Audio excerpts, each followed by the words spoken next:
is because this is one of the times where you look at the odds and you say there's a halfway decent chance here of the people on the receiving end of the European colonization to fight back and win. The Native Americans, for example, never had a chance ever. If for no other reason, and there's a lot of other ones, just the disease alone. If you're about to have a hemispheric civilizational conflict, between the New World and the Old World, you don't want to lose I saw an estimate that said 98%. I think that's got to be high, but let's just say 85% of the entire population of the hemisphere to disease right off the bat. There are a bunch of experts who've, tried to explain what the situation must have been like in these tribes in the center of the Americas, that were still untouched by European contact, but the diseases managed to find them, and were just like shell-shocked, traumatized remnants by the time Europeans got to the interior of the Americans, because these tribes had basically been wiped out by disease. It's like imagine the bubonic plague in Europe, but worse, from the Middle Ages.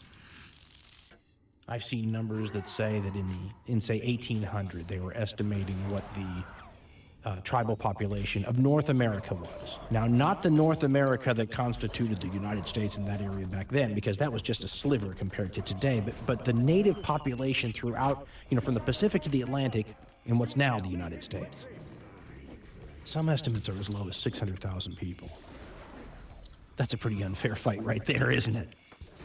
Not just that, as we all know, that's not 600,000 people all smooshed into one state right next to the 13 colonies when the United States becomes a state, right? It's not like the U.S. has to deal with 600,000 natives next door. They're spread out in small groups, the width and breadth of the territory, able to be picked off, divided and conquered one by one over time, which is what happened. It still blows my mind to realize how small the number of Native American warriors there are fighting against the encroachment of manifest destiny at any time. And how well they did based on how small they were. Do you know if you get 1,500 Native American warriors in one place at one time, that's a sizable force.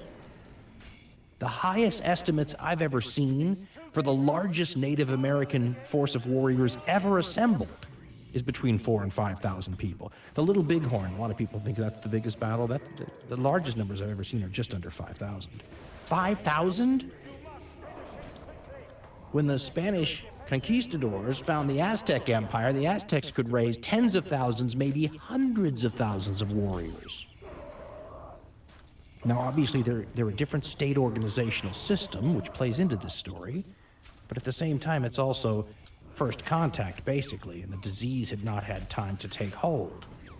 And then fast forward a couple hundred years, and all of a sudden you go from hundreds of thousands of warriors, maybe, to 1,500 being a sizable force.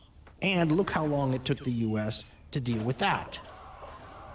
And to be fair, it wasn't like the United States had 100,000 people against 1,500 natives.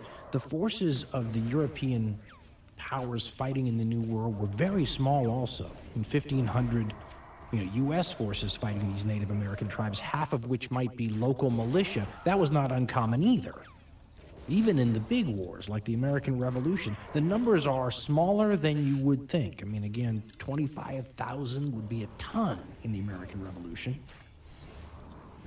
So you wonder how the U.S., or before them the British and French explorers, would have fared if they were exploring the interior, say, of North America, and they came upon some people that had not been impacted by the disease.